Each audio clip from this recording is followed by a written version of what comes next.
Let you know. Thank you. All right, there's a message, it's live. Oh, okay. Webinar is now streaming live on custom live streaming service. Is that what we're waiting for? Yeah. At least I'm learning new things. Okay. Okay, we are live. One second, Thank you. one second. Gotta do something else. Thanks, Okay, Madam Alice. Chair. Okay, all right. Okay. Welcome to the Village of Mamaroneck Planning Board. It's October 14th, 2020, and I'm calling the meeting to order. We, as you may notice, if you're watching at home, we have 3 planning board members with us tonight. Lou got detained, may join us later. John Verney will be absent. If Lou doesn't come, he should be marked absent as well. We're going to take items on the agenda a little bit out of order. 4A, 355 Phillips Park Road, the applicant's representative had to cover another meeting tonight and she will be a little late. So we're going to move them down the agenda. William, when they show up in the waiting room, just let us know. We can move them up. But those of you who are here for Phillips Park Road, we're going to move them down. Okay, so the first item on the agenda is a discussion item for 352 Shore Acres Drive. They came before us, I guess it was last month. And for the first, yes, it was the beginning of the first meeting in September. And they asked for a reduction in the escrow that was requested by the Village of Mamaroneck to pay for the consultants and reviews of the applications and things like that. So do we have the applicant's representatives with us now? I think I saw, if I'm putting my Kristins and Christies in the right places, I think we have someone here for them, from them. So.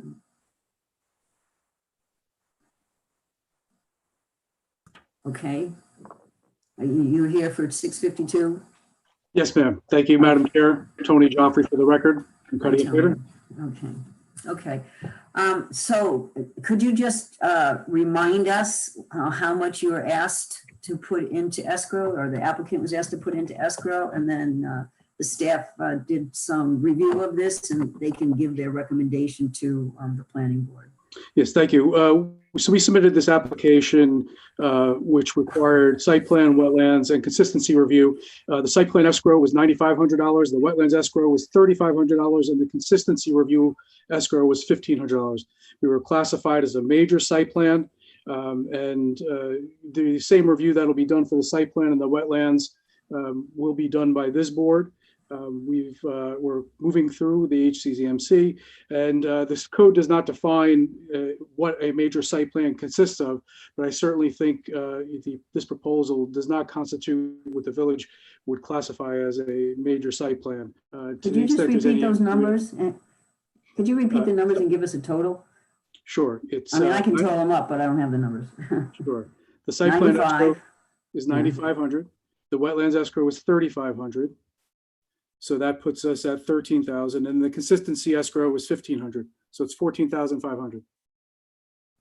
Okay, I thought it was around 14,000, but we didn't have any record of it from the last meeting. Okay, so I do believe that William, Amber, and let me introduce Amber to everybody. This is the first time we're seeing her.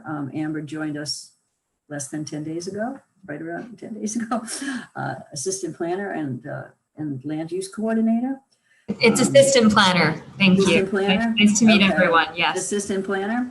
And she jumped right in as did William. So this is our new planning staff. So welcome aboard. Okay, so you all worked with Frank, who's here.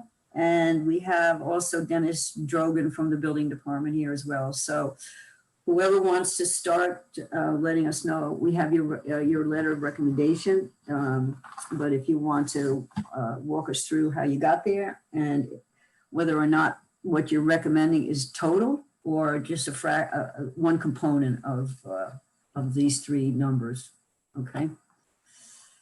So the planning staff and the building staff, we looked at this together and we researched other towns and we came to, I think, which is the right amount, total escrow of $8,500. So And that would be a reduction from 14 down, 14.5 down to 85. 85, right.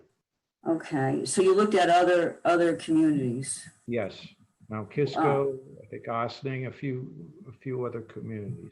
I guess I think what we were looking for was what's happened here more recently. This is the first time I've actually worked on an escrow reduction request. So I think because we might be setting some precedent in the village, I'm a little more concerned about what do we normally do here? Because, you know, it's a $2,000 difference between a major site plan review and a minor site plan review, which doesn't make a lot of sense to me, but that's what the statute says.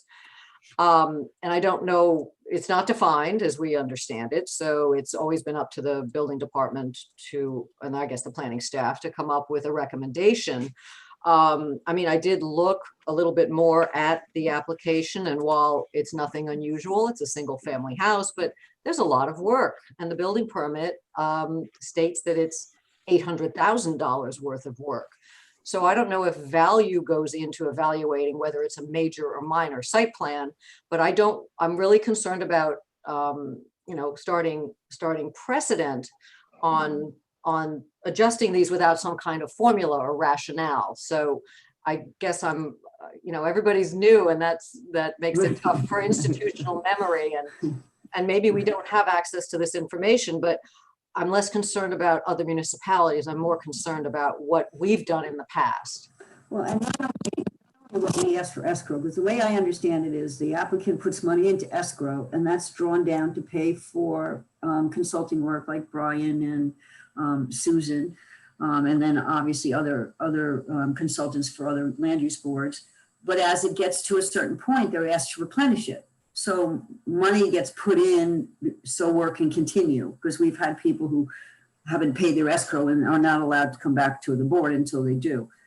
So what I never understood was, what's the average application cost? I mean, we have to know sort of at the end of the day how much people are spending to come to before our boards. What's the average, you know, wetlands permit and a site plan, which are basically done at the same time. So to have two different numbers, I'm not really sure why, unless we have different consultants, but we don't normally do we? No. Previously, there were applications for a wetland permit that didn't require a site plan. I think the policy of the board has changed. And anytime that the escrow gets reduced to 50%, it needs to be replenished. And Right. the code does permit an applicant to request a reduction of the planning board at the first appearance, which we did 2 meetings ago. Right. I think we're all there. We're just trying to figure out, you know, I don't have a problem with any of the concepts here. So I don't know. So the staff looked at other municipalities, not actual numbers that happen in the village of Mamaroneck with the consultants who we have at our disposal, and how much they're billing and how much they cost. Right? Is that a fair Correct. statement? I think every application is different, and we should revisit the chart that I based my original 14.5 on. That should be looked at a little closer. Okay, but that's not for this board. That's for No. for the clerk treasurer's office and the village manager and the board of trustees. Okay, Madam Chair, I misspoke on one of the wetlands permit escrow was 3,000, not 3,500. So it was a $14,000 submission that we did make. Right. So my memory is better than I thought it was. I mean, do we have an idea? I mean, I think the applicant is moving through the system fairly quickly. I think you got a very good review from us, and I'm going to assume there's not going to be a big holdup at HCZMC. So does anybody have a crystal ball when this might wrap up? Because I think the village is pretty good at refunding escrow pretty promptly if there are, money left over. So I don't think it's a question of you finish, you get all your approvals and it takes 6 months to get the escrow released if there's a balance, back to the applicant. So we don't have any idea. I mean, Frank, or maybe William. I mean, there's really no way to tell exactly when, the applicant's going to wrap up. But like you said, the only thing that that I can say that I've noticed in my tenure here, my short tenure here, is that escrow is returned rather promptly. So, if I don't foresee that being an issue at all. So. Unfortunately, you're at a meeting where there's only 3 planning board members, so we all have to agree in order to make it a meaningful vote. And I'm only concerned that we're setting a precedent and we're going to then spend more time entertaining escrow reduction requests than actually doing planning board work if we don't have a rationale for this. And I'm open to reducing it. That's not a problem, but well, I'm comfortable with the staff making the recommendation, and if Frank, now that he is officially our building inspector, congratulations, Frank. I understand that happened over the summer, but nobody told us. Maybe he has a little bit more juice. He can actually follow through and get some changes made to the schedule of payments for escrow if he feels that it's not warranted or something. As a person who may be an applicant at some time, I'd rather the village not be holding my money if they didn't have to. Just my own personal opinion. well, you're not getting any interest in the bank, so you may as well have the village hold your money. Well, that's true too. But So Frank, you got to a number of 8,500. How did you do that? Maybe I need to hear your rationale. Just by looking at several different towns and the type of fees that they charge. And it was considerably less than 14,500, considering all the review that had to be done on this property, wetlands, site plan. So we're comparing our fees, our escrow schedule to another villages or towns legally enacted escrow schedule. I have a hard time with that because we're bound by our laws. And so there's nothing about this application that makes it particularly, the language in our code, it has to be a special condition peculiar to a site. It's inappropriate or unnecessary, or strict compliance with the requirements could cause a hardship, extraordinary and unnecessary hardship. I don't know that situation exists, and I have complete sympathy for the applicant. I get it, but I am really reluctant to reduce an escrow that's mandated by law if we don't meet these very special, peculiar, inappropriate, extraordinary hardships. I have a hard time reconciling those two thoughts. I don't know, maybe Christy, maybe, I'm sorry. I was just gonna say, you talk about it being a hardship or a particular something peculiar about the situation, and this is the thing. And again, I represent the village, not the applicant at all, but the code says also that a minor and or a major subdivision as it relates to making these escrow fees.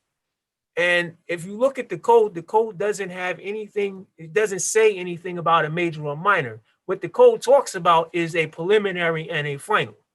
And so that's the discrepancy. Well, and the difference in the fee between a major and a minor is $2,000. So I have no problems, going along with reducing it by $2,000, and basically imparting a judgment call that this is more in the nature of a minor application. Yeah. But to go down, yeah, I'm sorry. No, so Ms. Goldstein, I think you raised some valid points and concerns. I think, one of the things that the board could consider, and the code does provide the board flexibility to reduce it. And in this instance, I certainly think at the bare minimum that the escrow fee should be reduced by $1,000 from a major to a minor. And I think the board can certainly give due consideration to the board is reviewing the site plan and the wetlands permit at the same time, which are duplicative fees. Previously, certain applications would require a wetlands permit, but not a site plan review. The board's policy has changed, but I don't think the code has been updated to reflect that.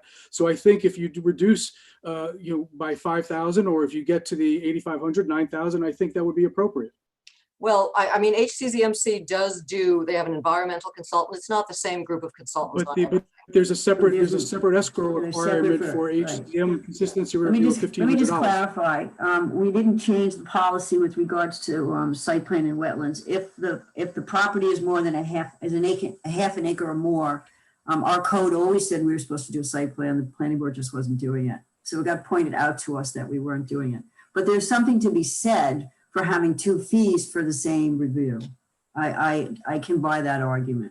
I really can. So I don't know about everybody else. I just but- think there's other levels of review, which is why HCZMC has their own, in this Right, case, so we leave that line alone. We can reduce the site plan by, what is it, you said 2,000? 2,000.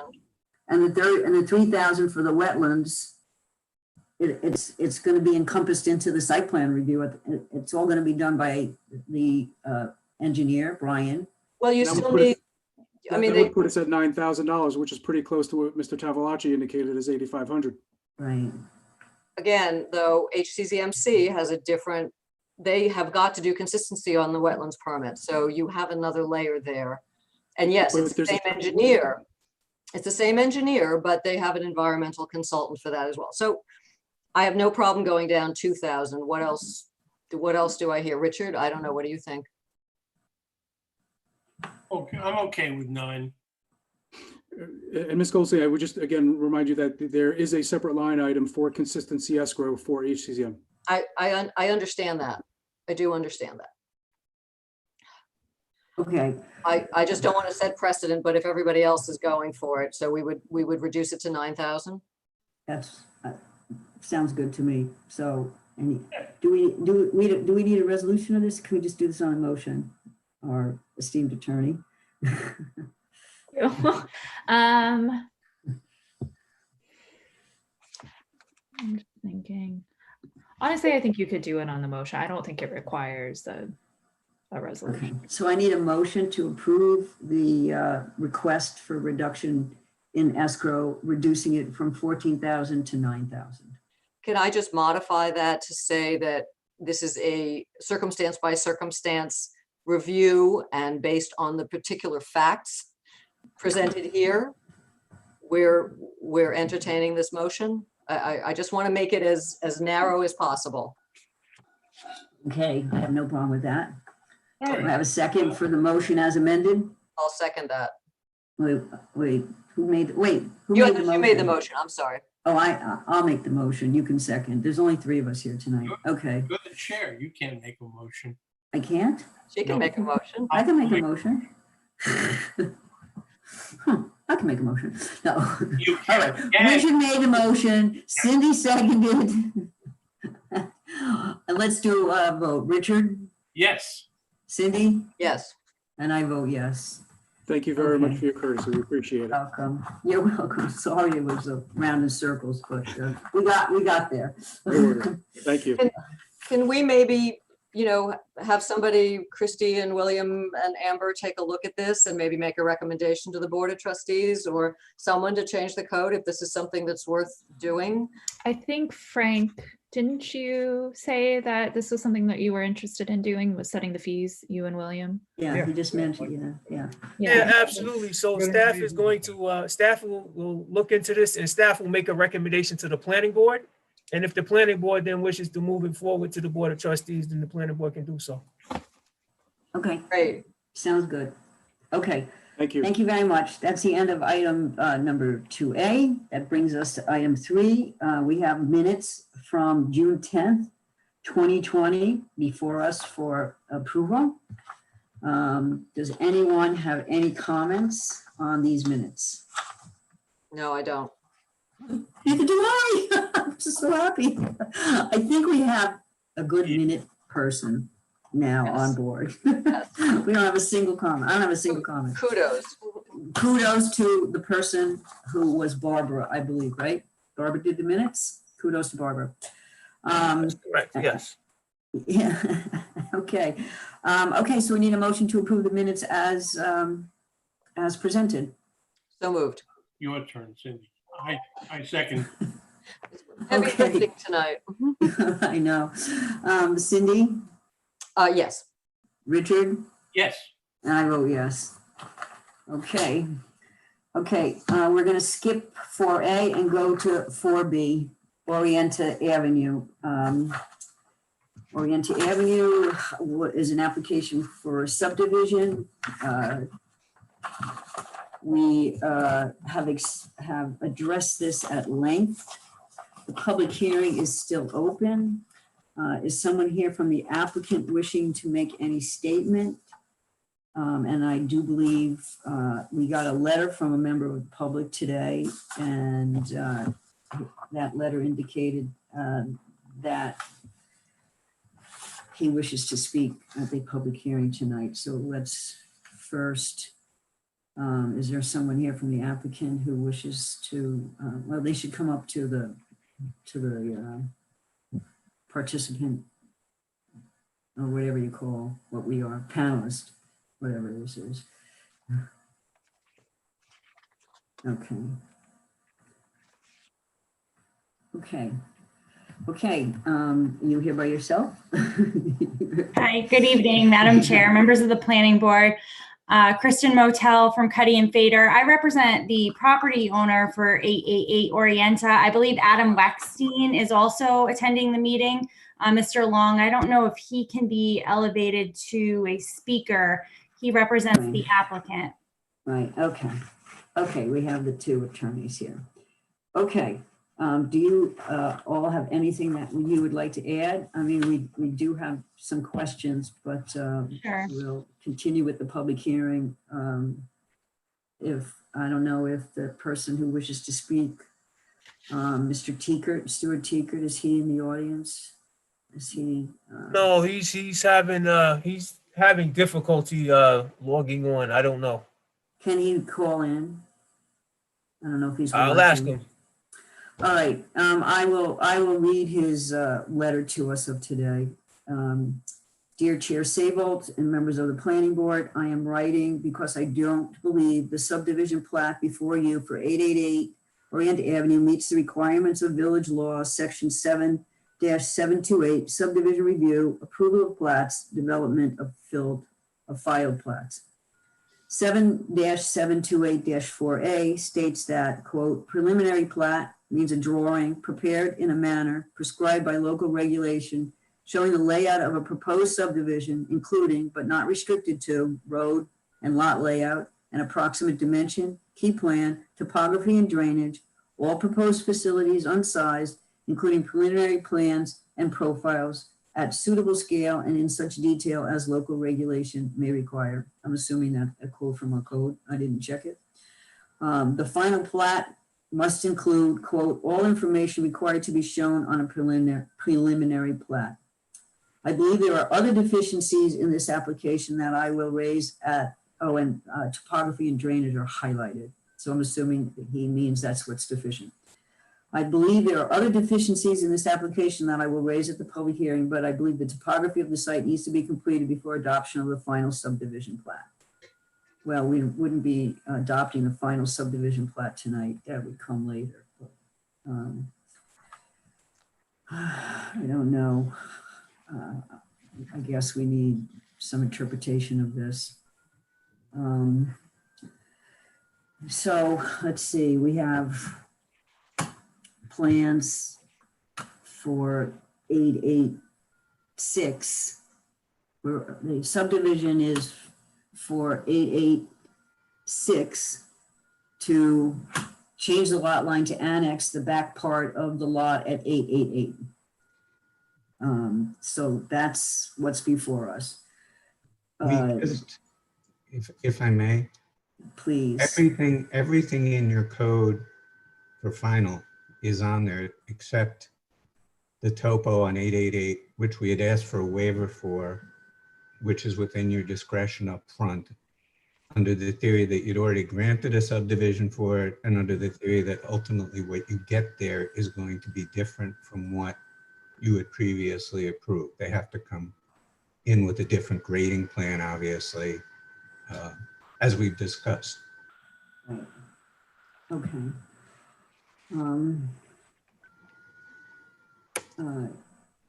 Ms. Mason, our esteemed lawyer.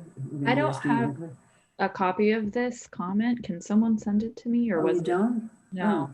Oh, I think it's on, I think it got, did it get posted? It should have been posted, but me see. we got it. We got it late this afternoon. Yeah, it's posted as well. Okay, but can you shoot it? Is there any way to shoot it to Christie? Hold on. I see it online, so let me pull it. Okay. Okay, so there's two things here. One, do we need a preliminary plat with topography and drainage shown at this point in time? And or can we waive that requirement since we had it when the first subdivision was done a couple of years ago? And it has to be done before the adoption of the final subdivision plat. I don't know. Sorry, I'm trying to read it on the fly, so I need it in there. Okay, go right ahead. We had asked that you grant both in the same meeting. And that's correct. And I looked it up, and you are able to grant. You're essentially granting both. You're granting one subdivision plat. It's not a preliminary and a final. Okay. So Oh, under okay. state law, you're permitted to do so. And there's nothing in our code that says otherwise. So that's not a problem. But in terms of the topography, I just want to look at this quickly. So you said that sorry, Mr. Wexstein, but you had said that you had submitted, or that this had been discussed previously. In my initial letter on the application, I had asked for a waiver of the need to show the topo on 888 because of the fact that all we were really asking to do, and I don't mean any disrespect, was to move the lot line. And because ultimately what is being done on 888 will change once they come up with a specific plan.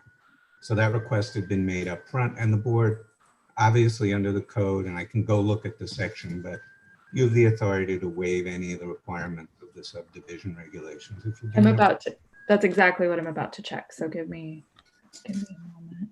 This is your letter dated July 9th? That is exactly correct. Thank you. Let's see. Sorry, everyone, bear with me.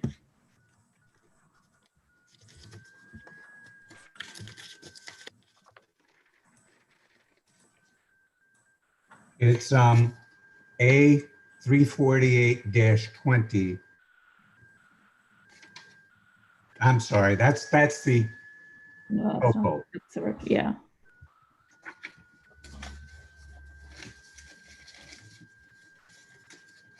Oh, yes, I see. The request for the waiver. Where do you see that, Kathy? Oh, you're seeing Top their of page 3. On the last page of the July 9th memo. Right. Did he cite to a provision of the code in that? A 348-20. That's where it shows the requirement. Right. And check A 348-19. Okay, general requirements. Oh, I'm gonna leave the lawyers to check the codes. Sorry about that. This isn't easy, having everything digitally. I know it, and I have just know. one screen. It's okay, we're just going to move along. Well, actually, I have a question, and I think they were asking for the engineer to be promoted so we could ask, we could Yes, speak I with just saw Mr. that. Anderson as well. It's in the chat, a request in the chat. Right.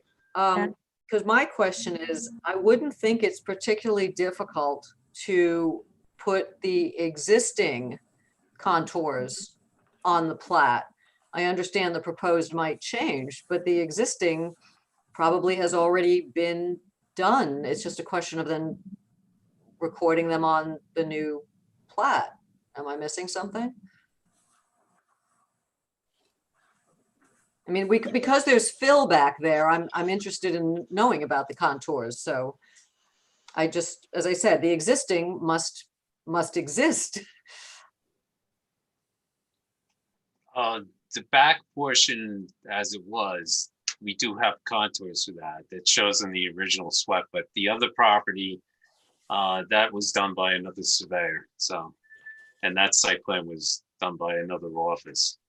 Well, but they have filed as built plans for 886, and wouldn't that show? It wasn't required for our portion. So, you know, I understand. cost, that would put more in the cost of that document for the client. So we are only doing their lot.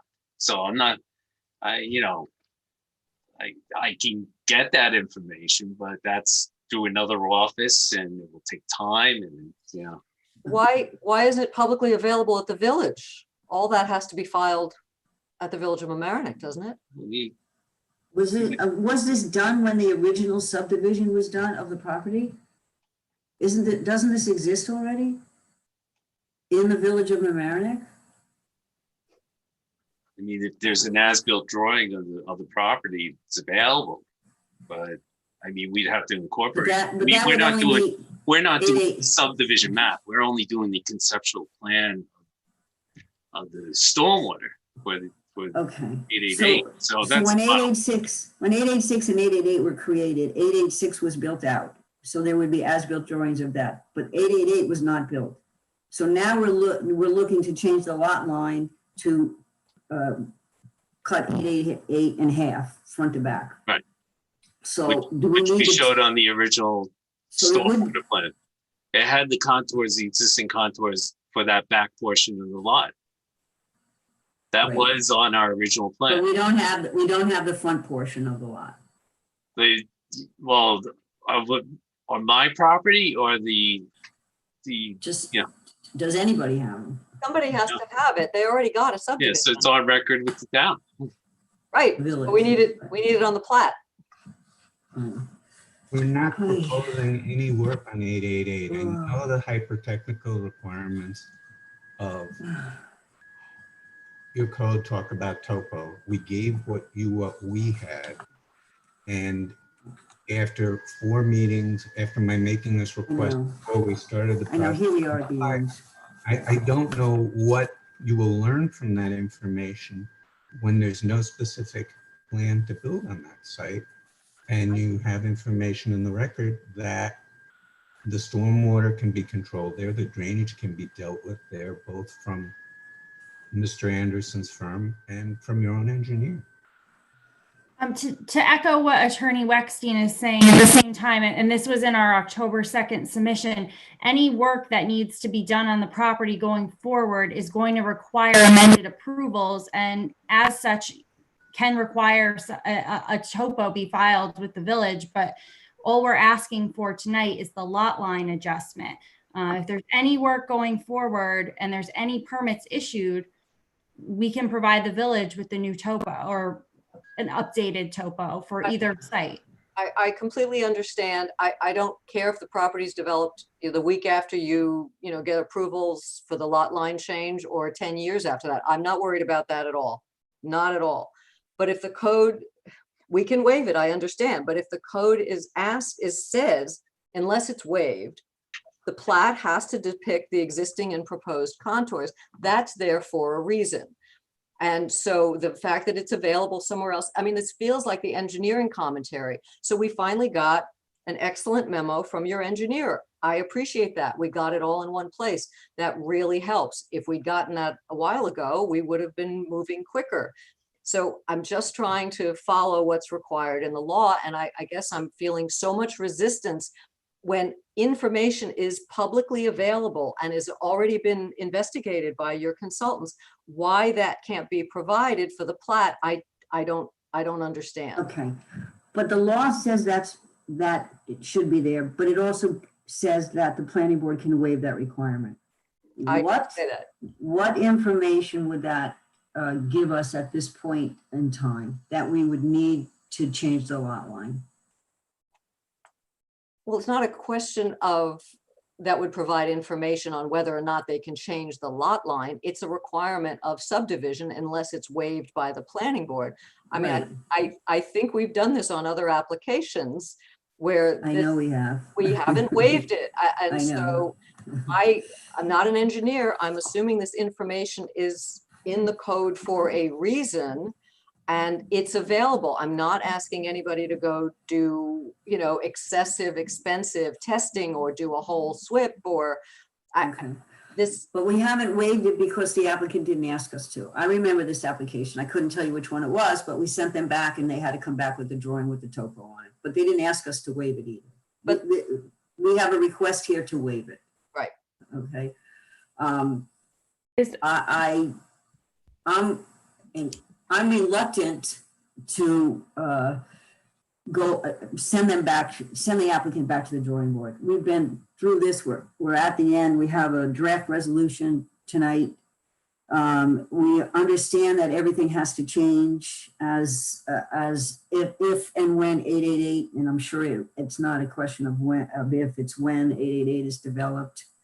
I don't understand what having the topo lines on the map would do for us at this point in time, other than satisfy a requirement of the law. But if we got it when we were reviewing the application, it would be part of our review.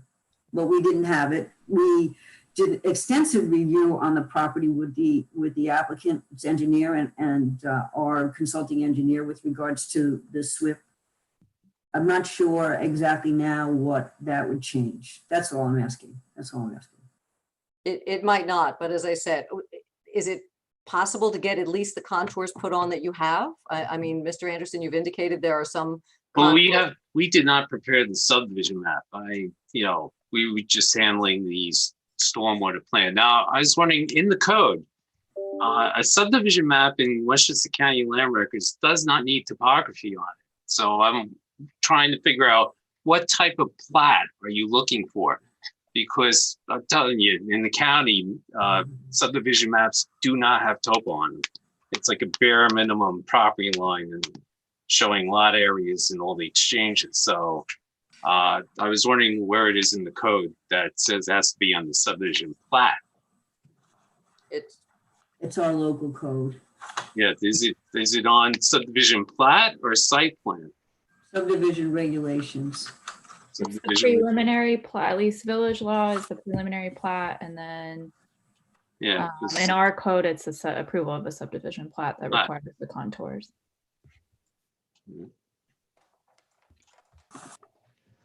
So like I said, we were not hired to create the subdivision map. So, you know. So who will create the subdivision map?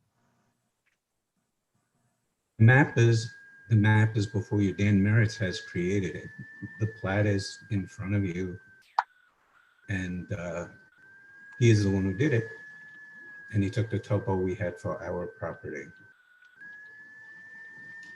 So there are contour lines for 886?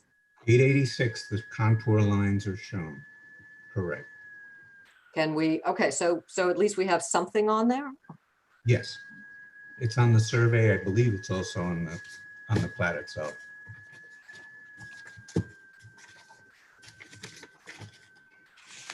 Hold on.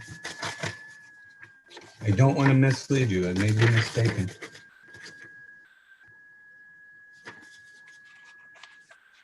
Not on the as-built. No, it's not. I apologize. It was not on here. And I think the rationale was that we were not intending to do anything on our site as part of the application. So I apologize to the board. I did not mean to mislead you. No, that's all right. We're all confused. No, we're not really confused. So let me ask, maybe Christy, so we have a resolution in front of us tonight. If we were to pass this resolution, we vote separately on accepting the final plat? What's the process here? I guess I do want to keep things moving along. But if we can put some topo lines on the plat, I certainly would be a lot happier. Well, let me think for a Or is minute. it the sort of thing that gets done all at one time? I mean, I just don't know. Well, you can do it all at one time. So this is marked, if I remember, Adam, we discussed this previously, but the plat is marked as just a plat, correct? So it doesn't have preliminary, it doesn't have final. I think if you were to move forward with maybe treating this as a preliminary and then having them have to present the final, that would be a different situation where they'd have to present a quote unquote preliminary plat to you. And Adam, correct me if I'm wrong here, if you may have more knowledge of this than I do. So if I don't know if that's where you're leading, and the idea that maybe this is treated as a preliminary plat and then the final has to be approved once the topo lines are added. Or in the alternative, perhaps you approve it as is, but maybe put the condition on that, I don't know, at some point they have to submit a not a final, but a copy of the plat to you with lines. I don't know what that would entirely do for you because it's after the fact that you've already approved it, but at least, you know, you have that memorialized that they've agreed to add those topo lines. But I would say the simplest way to go about this is to waive that requirement so that it's clean. And let me, Mr. Anderson, the county does not require topo No. lines? I've never, in fact, we So, don't want to put contours lines on because then county maps are there for almost 100 years now, right? If we saw contours on a county map, we'd say doesn't exist like that anymore, right? You know, because you never know what has happened to a property. So putting it on the map, on a subdivision map, is taking a chance, right?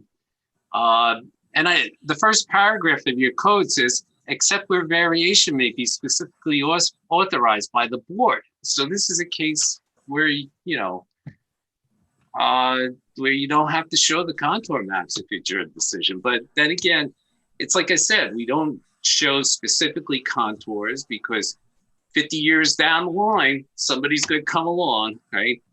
It's even for our insurance purposes. They're going to say, oh, the contours were like that, but somebody built on the property. And now who's responsible? The town, the engineer, you know, so you know, if you look on the county records, you're not going to see contours. But I think that there's a big distinction between Westchester County records that are open for the public to see and rely on for many different reasons. So this is a little bit different. So, Christy, I'm going to ask you, maybe we have another way to go. So if we were to pass this resolution with some kind of condition talking about the final plat will not be signed off by the chair until the available contour lines are put on it, and then the plat just doesn't get signed until those lines appear. Is that a way to move forward? Sorry, I'm doing all this on the fly, so I apologize. No, every time isn't, you know, every application is different. So I know. So I looked at this previously, and so now I'm just trying to run through the code again. And you didn't know about the question that got raised. No, I didn't realize that this was going to be an issue. Let's see. None of us did. Just if I could come at this one more way. The code does specifically provide for the scenario where it requires the contour lines. If there's ever a case to do it, it's when you're approving a lot line change where it's not facilitating any specific development. This is the circumstance if you're ever going to do it. But we have existing contour lines available. Why can't we just, you know, I'm not even asking for what somebody might do with 888 one day. I don't care. I know you can't predict that. I'm not suggesting you do, but we do have historical contour lines because this subdivision was done 10 months ago. So again, I'm not sure of the resistance to put in easily available information. You know, I have no problem waiving, what was the rest of the language?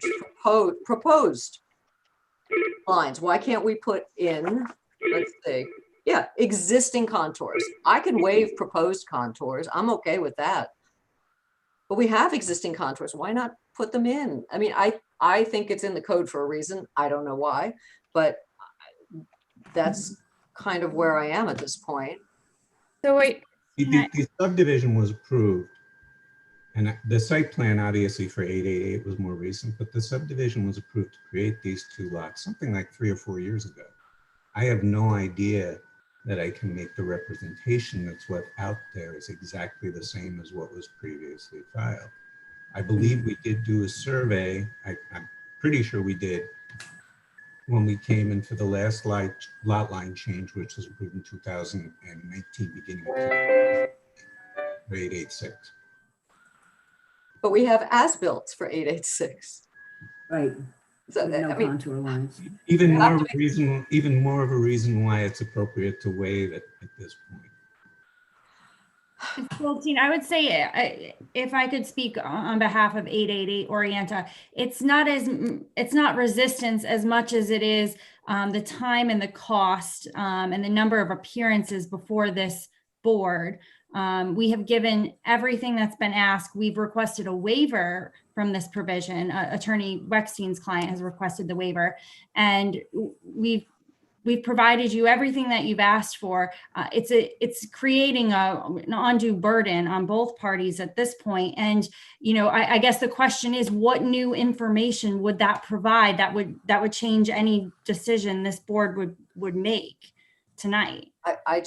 Well, that's why I'm trying to find a way forward to get the existing contour lines, but adopt a resolution awaiting somebody taking existing lines and putting them on the new. The existing lines are before 886 was built.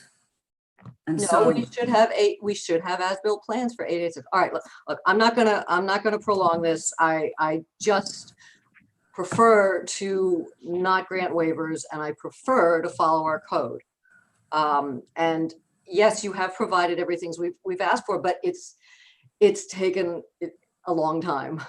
And so if you want to talk about the resolution, I do have some questions and thoughts, but Okay. very minor. Before we do that, we need to either grant a waiver or add something to the resolution. So if we're talking about granting a waiver, again, we need a motion. Is this a motion vote, or does something need to get put into the resolution? which vote?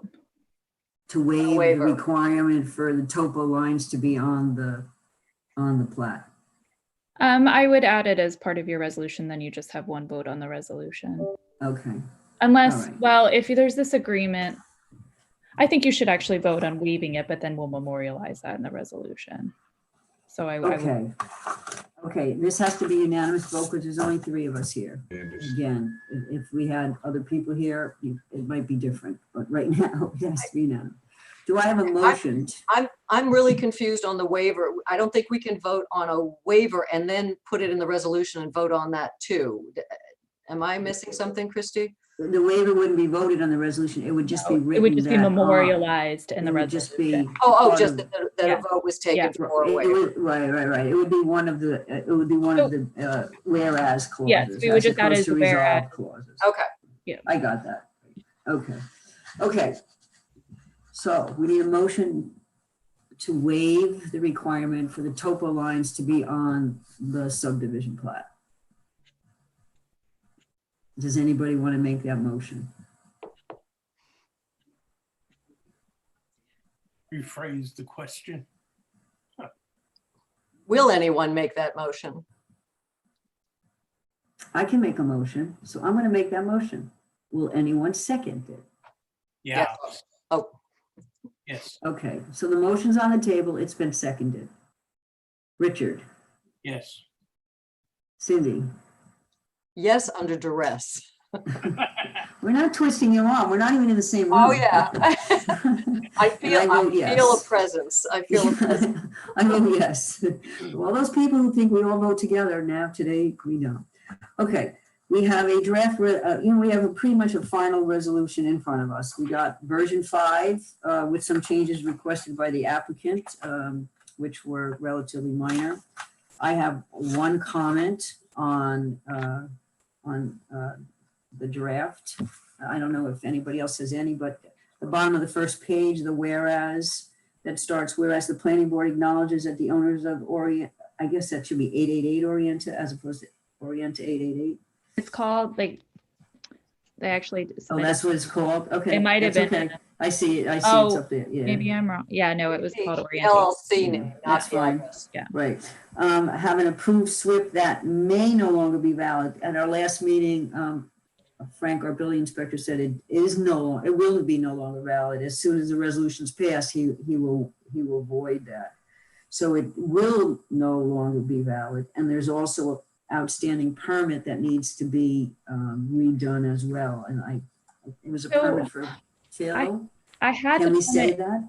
I had the permit in there initially, and then as I thought about it, I was like, it's not really within your discretion, the permit. So that's why I ultimately took it out. So we sort of Oh, acknowledge the SWIP, Right. but the planning board doesn't have discretion over the permit. So I just didn't think it was appropriate for the resolution.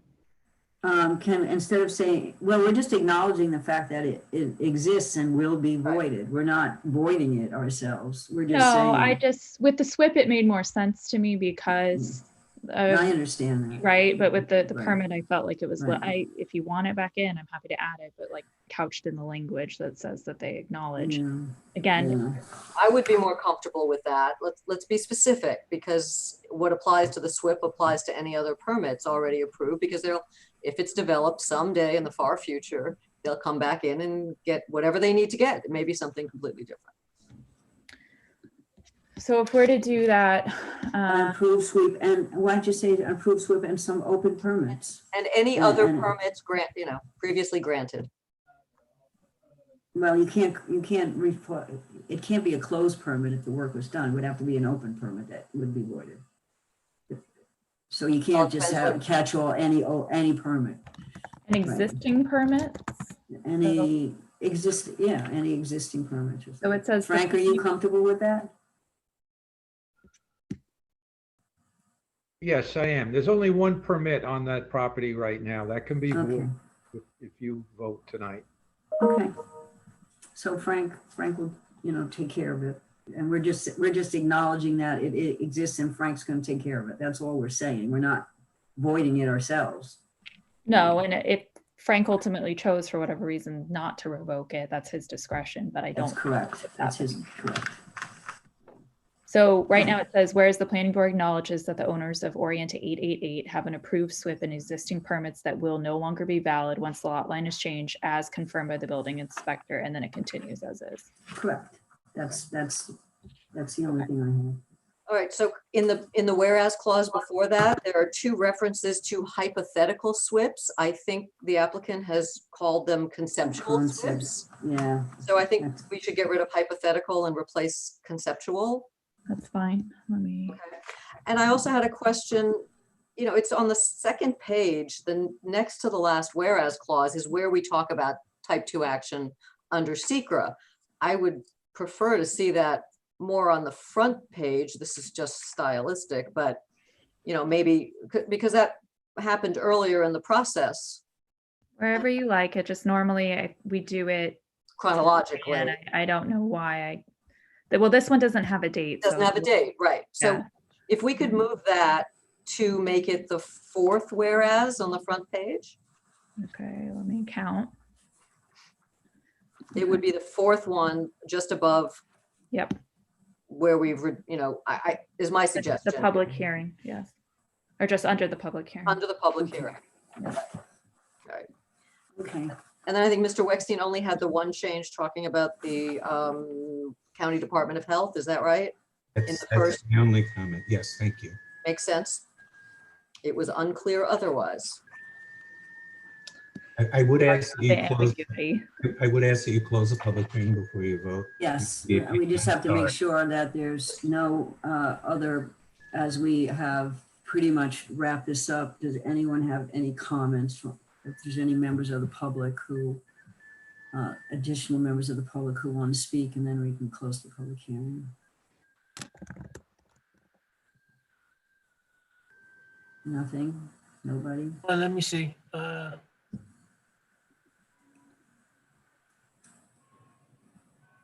me see something.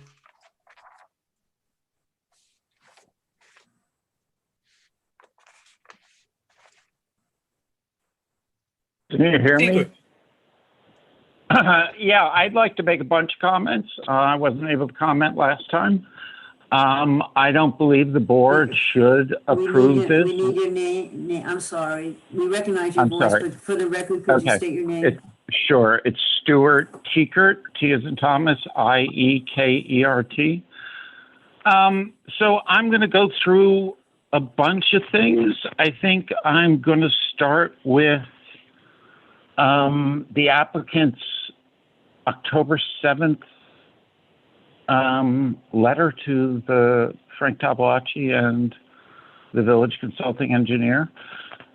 I mean, it purports to be a summary of facts. They may well be facts. There's little evidence to indicate that. The first paragraph at the end, it says the SWIP was approved earlier this year on February 2nd, 2020. I'm not aware of that. I don't see it on your agenda. I asked for it today through FOIL and copied Mr. Long. I had no response. So I'm not sure that's a fact.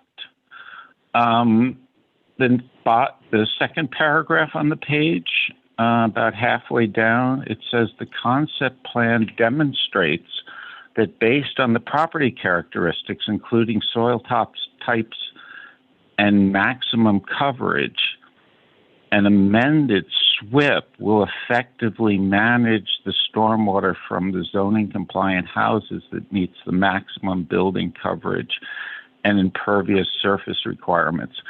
Without a SWIP, I don't know how the concept plan demonstrates that. The concept plan is rather sketchy. You have a whole set of Cultex in the front yard that apparently water goes into, but doesn't leave. These have been explained as pre-treatment. If they're pre-treatment, they should be flowing somewhere to the actual treatment. So the concept plan is really rather vague.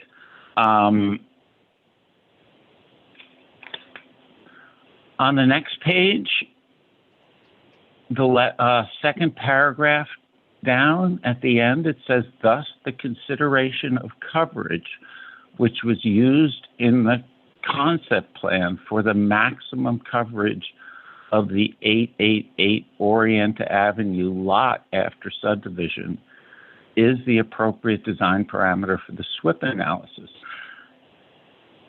Do we know what the maximum lot coverage is? I mean, I don't think what's represented on the conceptual plan represents maximum lot coverage, which is 35% of 25,000 square feet. So I'm not sure how any of these are calculations without a SWIP. I'm not sure how this board knows that this system, there's a system here that will handle it. The next paragraph down, the last sentence says the natural flow for the runoff will stay the same in both direction and volume as current conditions remain. They're raising the grade of this lot 6 feet. Current conditions aren't going to remain, and the flow is going to change.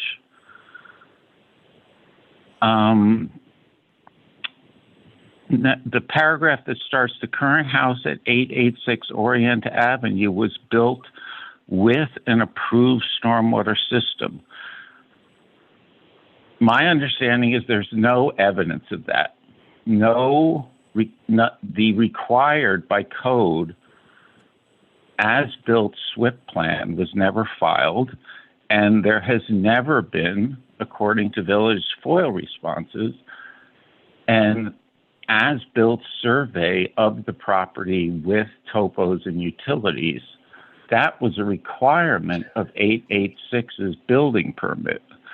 So these are statements that are being made without much basis. The end of that paragraph, it says, after construction, such surface flow will continue to flow west to east to the downhill properties as allowed by New York State and Village Code.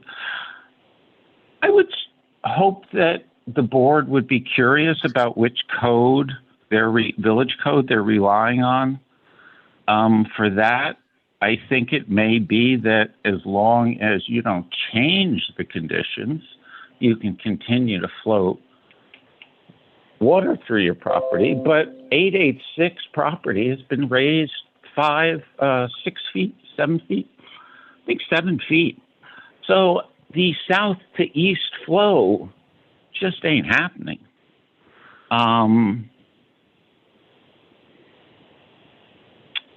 It then goes on to refer to use the village consulting's engineer's memo as evidence that everything's good. It talks about the September 22nd, 2020 memo, and that memo reads about the flow. This flow originates off-site and flows southeast from the Westchester Day School across 886 at Orienta Avenue, and then flows to the northeast corner of the existing 888 Orienta lot. Please go down and look. Unless it's flowing through that stone wall built on the edge of 886, it's not flowing to that southeast corner. So that's just not factual. So I would also note that on the subdivision plat that was submitted, there's a contradiction. They show a building envelope for each house. They show 886. They show 888. They show the, I guess it would be north property line as requiring a 20-foot setback on 886 and a 25-foot setback on 888.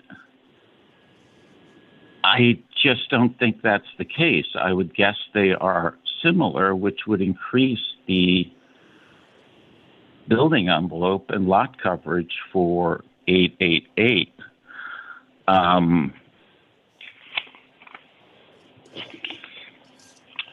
Just a couple other points. As I said, there are no as-built for 886 that the village will admit to. I really don't think that requiring existing topos can be referred to as hyper-technical requirements. I mean, I see a lot of attorneys at this meeting and engineers. This is pretty basic stuff. So I have a question. Will any plan for a new home on this lot return to the planning board under 34275, which requires site development plan review? To whom are you addressing? Whoever can answer that. If the lot is less than half an acre, I don't have these numbers at my fingertips. It does not need to come back to the planning board for a site plan review. It goes to the building department, and this building department is aware that any approved SWIP for that property will be voided, and a new SWIP will be made. Right. Let me finish, please. When the original subdivision was done, there were some conceptual plans for 888, which the house now has to be smaller because the lot is smaller. And the concept plan took that into consideration with regards to everything that we have reviewed and our engineers have reviewed. for 888, based on a smaller lot. Great. I have all those plans according to the subdivision plat submitted by the applicants. The new lot is 24,396 square feet, which I believe is more than a half acre. So if that's the case, it will be returning to you, correct? Okay. If that's the case, yes. Okay. I've looked at the conceptual stormwater plan, or what they're calling site plan. It's not really a stormwater plan. It lacks vast amounts of detail. And I just make some comments quickly on it. That the front Coltex, which have been described as pre-treatment, don't have an outlet from them, so I'm not sure how they're pre-treatment. There appears to be no overflow marked on the rear Coltex. The backyard Coltex appear only to be connected to a small slot drain on an incredibly small patio. There's no connections to the roof drains or any other parts of the property. The plan as drawn clearly drains water onto the adjacent properties. I'm not sure that's allowed by our code, and I hope you will require them to cite the code that allows them to do that. Mr. Teagan, I'm sorry, I'm confused. Are you talking about 886 or 888 at this point in time? I'm talking about 888. Okay, so there is no plan right now to build anything on 888. No, I understand, but you're approving, as I understand it, a stormwater plan that you're vouching will. We're approving a lot line change. That's the application before us, a lot line change. Right, but I thought one of the things that came out on the Osborne-Gilcher division is that the board had to assure that stormwater could be managed from the site. And my point is that the conceptual plan, there is no way of telling, because of the lack of detail, whether you can do that. That's my only point. I will wrap up. I would like to say I think this deserves more review. This site is proposed with the plans they submitted in the conceptual site plan show the site, most of the site being raised 6 feet in elevation. 886, back to 886, they raised that site 2 feet above what was approved by the planning board, based on their own submission here on the subdivision plat. So if we're looking at 8 feet above existing grade, I just don't think that's a good practice for this planning board to endorse. The Village Board of Trustees is reviewing our comp plan right now. And this is a quote from it about subdivision regulations for natural cover / topography.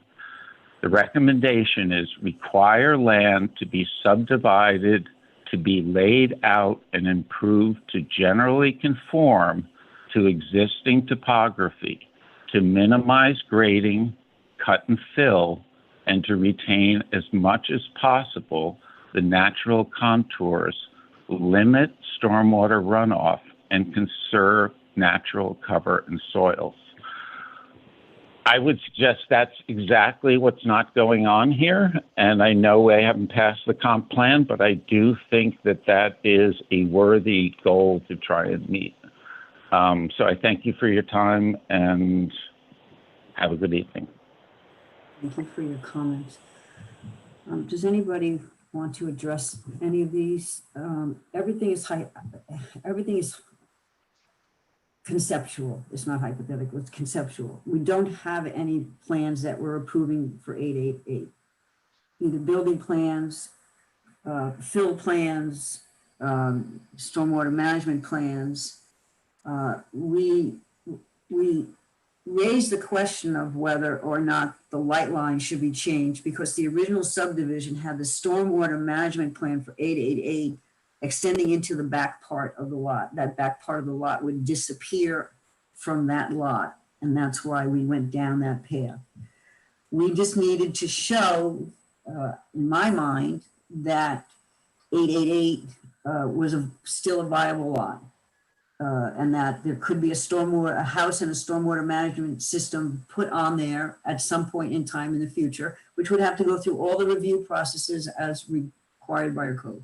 Am I saying anything that's not correct here? Is this what we've been doing for the past 3 months? 3 months, right? 3 months, 3 months. I don't really, I can't speak to what happened on 886 and whether or not the grade was raised 2 feet above what was approved by a planning board for a few years ago, or whether, they've been before the board multiple times. The last time they were before the board was another lot line change. I can't tell you whether or not water's draining from the day school onto the property. I'm not an engineer. But did anybody hear any comments that gives them pause with moving forward with what we've just all discussed? I mean, I think they're good comments. I don't think there's anything we can do about them right now. So it doesn't. Right. 888 will be back before review if and when anything ever gets built on there, and it will be addressed at that time. Weren't we saying that they weren't coming back? I thought there was. Well, if it's a half an acre, then we need to do a site plan review. Is it a half an acre of disturbance? It's a half an acre of the lot itself, The lot, not the okay. disturbance. Okay. We looked this up for 652 shore acres. Okay, Right. We didn't think it was coming back to us, right. but I mean, I didn't look at the size of the lot. Okay, all right. Motion to close the public hearing. Yes, are we at that point? Is there anyone else who wants to speak? I know, William, you'll have to tell us if there's anybody else who wants to speak. Madam Chair, I don't see anyone. Okay, so I need a motion to close the public hearing. So moved. I need a second. Thank you. Okay, Richard, Yes. I say yes. Cindy? Yes. Okay, the public hearing is now closed. Okay, so now I need a motion to approve the resolution as amended. And everyone remembers what those amendments were, right? Yes, so moved. Second. Okay, Cindy, Yes. Richard, Yes. and I vote yes. Okay, And may I just ask 2 things? Is it considered now that you've granted both preliminary and final? And the only other thing is, I don't know what your practice is, but if the chairwoman doesn't normally sign the plat outside of the boards, or the resolution, excuse me, other than at a meeting, I would ask that you authorize her to do so. We do have some time constraints. I'm sorry, you want us to authorize me to sign The resolution of approval outside of the meeting, if that's not something you normally do. Oh, In other words, some boards wait until their next meeting to have the chairperson sign the resolution. No, she'll sign oh, it within a day or when so. it's cleaned up and it's fixed, they send it to me, I sign the last page, I scan it, send it back, we're done. Thank you. I'm trying to, I appreciate it. And then I have to go just in to sign the plat when all of those papers are done and everything, because I can't scan that in, right? Okay, all right. Maybe we'll see you again sometime when 888 gets to go. You won't see me, but I really do appreciate your patience. I know this is a lot of work, and I appreciate it. It was a lot of work on everybody's side, and let's just hope that it all works out. That's all I have to say. Thank you. Okay, all right, thank you very much. William, keep an eye out for Phillips Park Road to see if they show up, okay? All right, if they're not here, we'll, oh God, I'm getting pop-up notices on my computer. Excuse me, it's blocking everything. Okay, let me close out the files from that. Okay. All right, next up on the agenda is 22 Lake Road. They've been before us before. The public hearing had been opened at a point in time. I don't have that at my fingertips right now.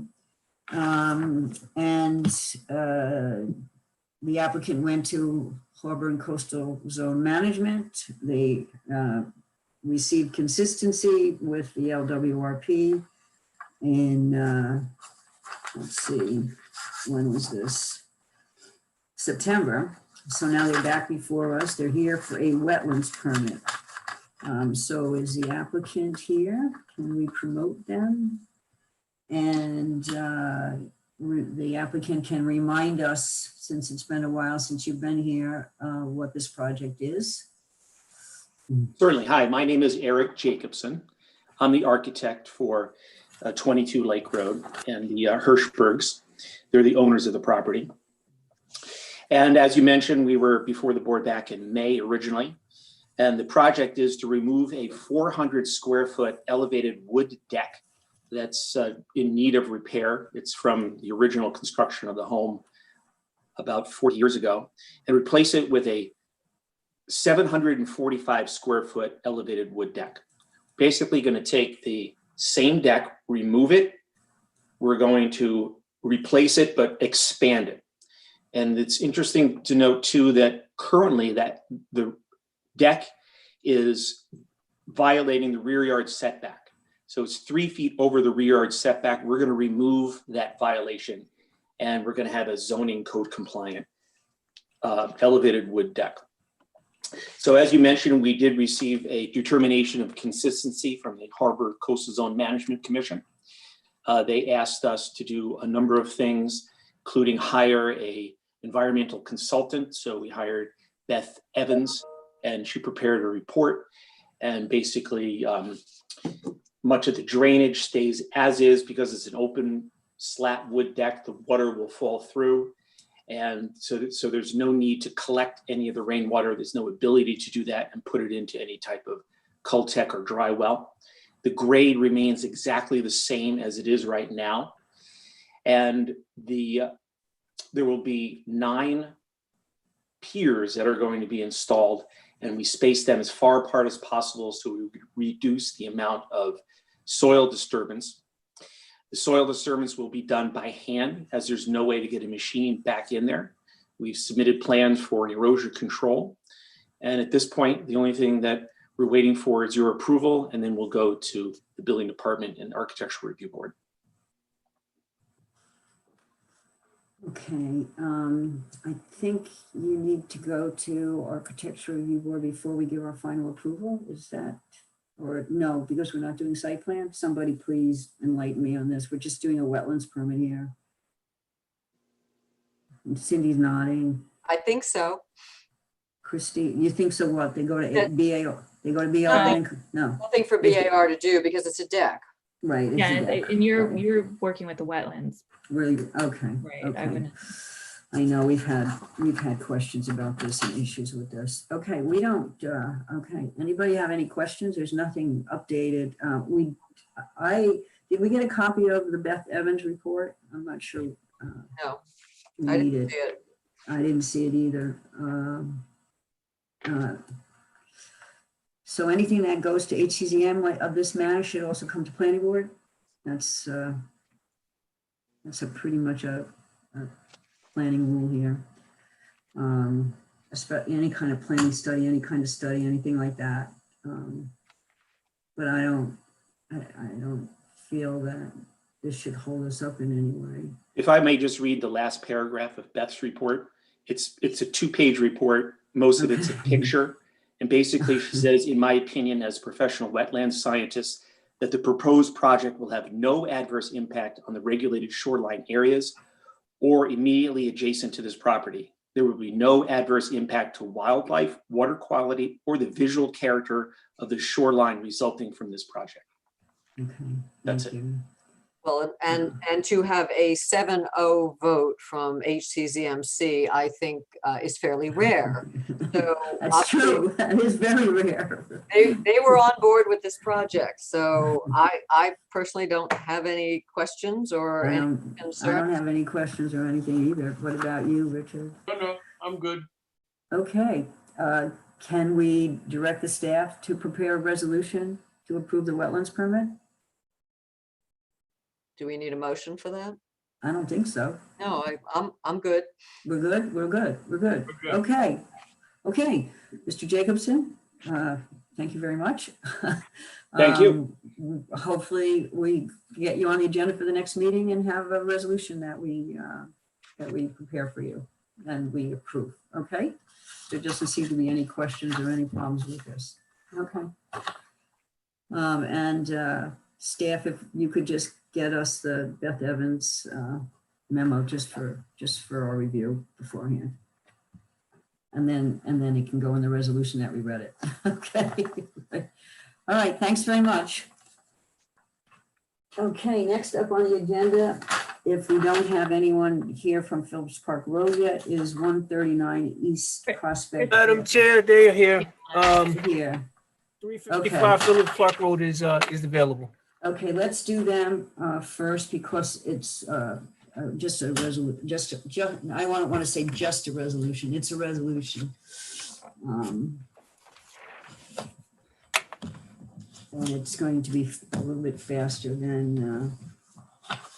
And I want to thank the staff for their hard work to get this resolution before this board, before the meeting. Thank you very much. I know it was difficult. For those of you who follow along, you might recognize that we have new planning staff and they are certainly doing a bang-up job to come up to speed as quickly as they can. Okay. Thank you very much, Kathy. You're welcome. William and Amber, if you could just memorialize whatever the changes are, because I don't have the latest Word draft of it, and I just want to make sure that someone is memorializing those changes. Okay. Before we get into that, I just want to, we have an open public hearing still on this application. I want to make sure that if there's anyone here to speak about 355 Phillips Park Road, they have an opportunity to do so. I don't think there's any issues at this point in time on this one. Yeah. Madam Chair, I don't see anyone who wishes to speak. Oh, wait a minute. There is someone. That's Mr. Stein, I believe, our engineer. Good evening, everyone. Oh, okay. We Apologize recognize. Okay. Before you begin, can we close the public hearing, or do you guys want to present anything to us, or we all pretty much done? Yeah, I don't think there's anything further. Michael Stein with Hudson Engineering. Just also letting you know that I'm here if there's any questions that I can help with. Okay. Okay. We have the memo from Susan Oakley from September 28th, right? Oh, I'm sorry. Oh, right. September 28th. But did we get this landscape plan is so small, I can't see I have to get out hold on, I have my handy dandy lighted magnifying glass to see the date on it. No, it's before then. Okay. So there was I wrote an email regarding the revision dates on the landscape plans for this application, and they were never updated. And in fact, some of the names of the landscape plans, the roof deck and what are they calling it? The roof deck and landscape plan. The name of the plan was changed in multiple emails or multiple times it was sent. And I just think we have to all be a little more conscientious about when there are changes to update the date on the landscape plan with every revision, and to also keep some kind of consistency from the applicant in regards to the names of the plans. If I could, Yeah, it is confusing it's very confusing for us, especially since everything's digital now. Right, and so you're gonna find that same August 31st date on at least the four Everything. plans I have in hand. Oh, okay. I could respond to that, Chair, if you don't mind. This is Christy Please. Adana. Good evening, everyone. I apologize for the request tonight, and I appreciate you trying to accommodate me. Anyway, on behalf of the applicant, so the issue with the landscape plan is, yes, when we made the last revision, which was after the April 22nd board meeting, in order to incorporate the note that was requested from HCMC, which was that after initial planting fertilization, there would not be further fertilization of the landscaping. That was the only change that was made from that plan. And we do apologize that the date was not updated from August 31st. That plan was submitted, I believe, before Ms. Oakley issued her memo. We only saw Ms. Oakley's memo last Friday, October 9th. And we were not aware of the recommendations that she had incorporated from Mr. Hoger, which was to make all of the plantings on the roof deck native species. So, and I don't want to speak for Ms. Oakley, please feel free to jump in, but we did have our landscape architect, Mr. Earl Govin, reach out to Ms. Oakley to discuss how we could possibly incorporate those native species. And I believe there was some communication and agreement on what those species could be. And so we think we have an understanding about what would be satisfactory to Ms. Oakley in that regard. We do have a plan. It was because we only learned about the memo on Friday. The plan was revised yesterday, and we would certainly be able to submit it to the board and to the consultants as a condition of any approval that the board was inclined to grant. Okay. Okay.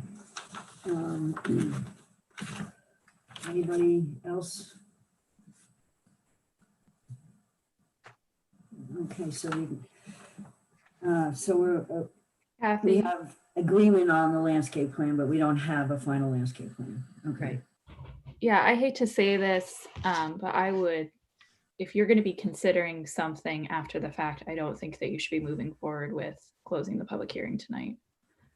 Even though it's been described to you, you're going to be looking at it after the fact. And so you either don't accept it or you accept it and hold the public hearing open. Okay. I can present it to the board right now.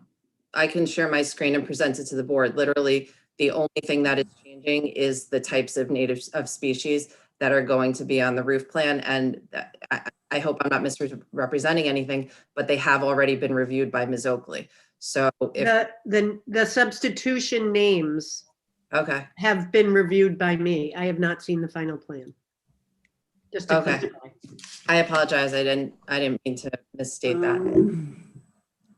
How does the board feel about this? You want to share the screen and see the plan? I mean, it's not a complicated plan. And then William, you'll need to add it to the agenda as well. To the resolution. The backup. Well, it will need to be added to the resolution. And if there is a problem with dates, I also would like to go back and look at the dates on the resolution to make sure that we're not having. There's no reference to L1 on the resolution. I believe there is. There is. There is. It actually, the resolution doesn't reflect even the date before that plan. I believe the resolution reflects March 25th. At least the resolution that I was reviewing. But I do have L1. I'm sorry, I got it. Yeah. I do have the plan that I could share, and it does have the corrected, updated date of October 13th. Well, if you can share it, we may as well look at it now. It doesn't mean we can. Understood. I would be happy to do it if we could all come to some sort of resolution. Also, just given the timing that because we only found out about the memo on Friday, we certainly would have provided it sooner had we known. So we were just trying to kind of catch up as much as we could. Okay. We're in a period of transition, and so no, absolutely, I completely understand. It's just we were trying to respond as promptly as we could under the circumstances. Okay, all right. So we have to give you, William, you have to give Christy Adana screen sharing privileges. She's got it, okay.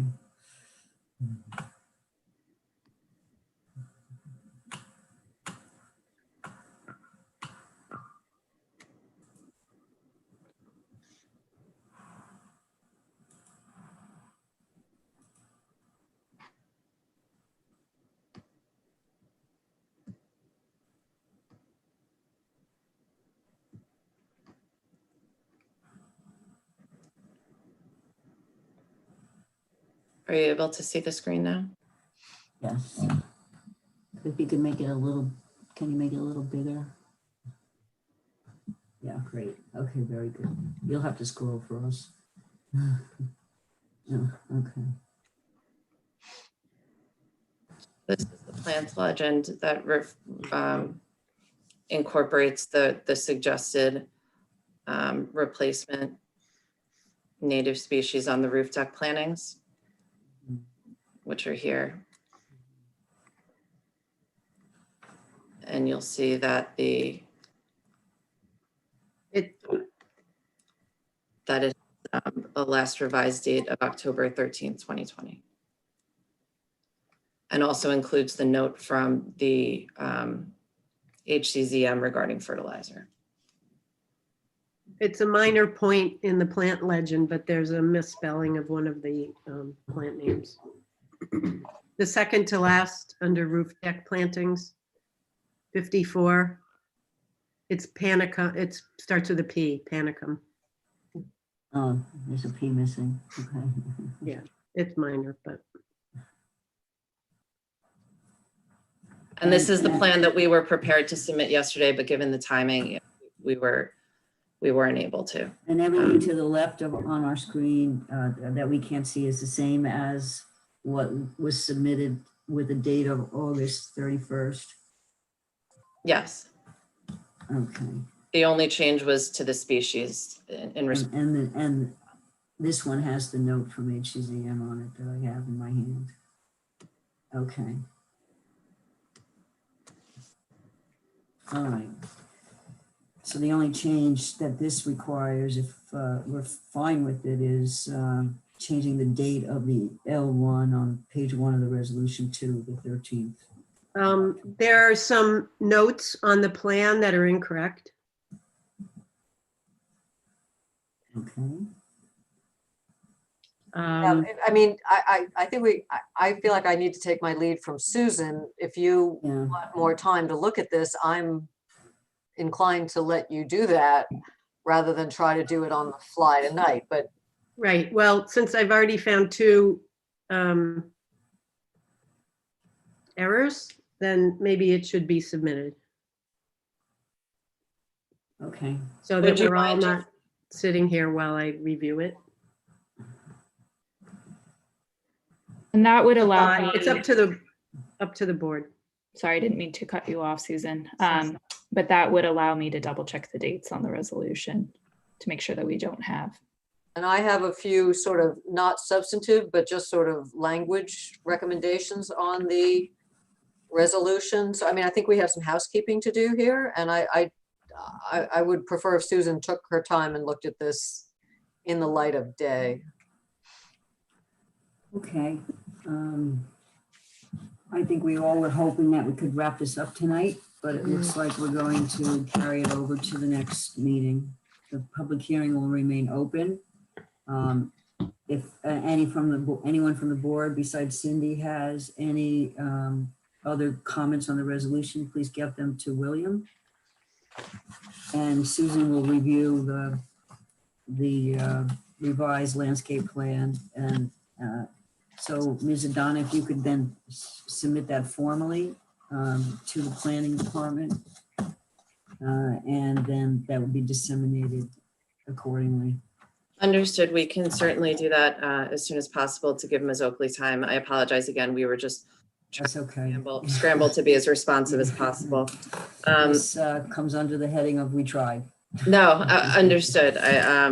There were some minor language edits that we had. I don't know if it would be beneficial to go through that now, or if the board would prefer Language that to. is on the resolution? Well, it was just specifically with respect to the condition 2 that the board had discussed at its last meeting. We discussed it at length regarding the periodic inspections. Mhm. And so since we're here, and if the staff is going to be going back and looking at the resolution, I just thought maybe I could bring those to the board's attention briefly to see if you would be amenable to certain changes. We're certainly on board with the concept, willing to do it. It was just kind of a few language modifications that we would ask to be considered. You want to do it offline? You can get in touch with the staff. Or Okay, if that's how the board would prefer to handle it. I think some members of the planning board also had some changes to that paragraph as well. So this way, we won't get into a back and forth with wordsmithing the paragraph among a bunch of people. Understood. William will be the repository for comments, and everyone get their comments to him. Okay? Okay. All right, great. Thank you. Thank you very much. So the public hearing remains open. This gets carried over to our next meeting. Madam Chair, did you ask whether or not anyone from the public wished to speak? I think we did, didn't we? I think she did. I don't remember. Yes, I I did. believe you did. Fair enough. Yeah. Okay. Okay. So now it brings us to item 4D on the agenda, which is 139 East Prospect Avenue. This is a application to build a multi-family dwelling. But we'll let them bring us up to date. They too received consistency from the Harbor and Coastal Zone Management Commission, and they're back before us. We are here to do, what is it? Site plan review and a special use permit for a residential and a commercial zone. Is that correct? Okay. And can we elevate the applicant's representatives? Mr. Joffrey, who had to sit through this whole meeting. No I'm worries. sorry. No, thank you very much. Good to see you all again. For the record, my name is Tony Joffrey, a member of the law firm Cuddy and Fader, on behalf of the applicant 139 East Prospect LLC. Mr. Long, I'm also joined by Michael Stein, Rex Gedney, and Carlito Holt. If they can be elevated to presenters as well, please. So By the way, your application has the distinction of the last application where we actually got some paper and not all digital. So you came in right before we all went on lockdown. Indeed. Our first appearance before you was on Elvis's birthday, January 8th. And we appeared before the HCZMC also in January, and then appeared before your board again in April and June. And in June, you adopted a negative declaration in connection with this application. Right. And then in July, Harbor Coastal determined the application was consistent with the LWRP. To reorient you again, this proposal is for a 4-story multi-family residential building. There will be 8 one-bedroom units and 1 affordable housing unit, which is compliant with the special permit requirements. This is a fully zoning compliant application. And you'll recall in June, the fire inspector provided a memo to your board, and the relevant portion of that memorandum indicated that the site plan proposed actually improved the conditions for fire apparatus and made more room for operations, and that the fire department had no further concerns. When we appeared before the Harbor Coastal Zone Management Commission, there were 2 comments that they asked us to address. We amended our application to include rooftop planters over 10% of the roof area. And the garage entrance and site access will also be enhanced with a well-defined crossing area across the garage entrance to ensure pedestrian safety. And this can be further enhanced with additional safety features such as a pedestrian vehicle presence alert, low-profile plantings at the corners of the garage to ensure pedestrians cross further from the garage to improve sight distances, and/or internal signage in the garage alerting drivers of the pedestrian crossing. So that would bring you up to speed in terms of where we are and the modifications that were made to the application. There were some housekeeping items we did in the forms, so we just corrected some of the typos in the forms. And if you like, I can have Mr. Gedney walk you through the rooftop plan, or if there's any other questions, we can certainly address any questions that the board does have. Why don't we have Mr. Gedney proceed? Good evening. If I could share my screen with you.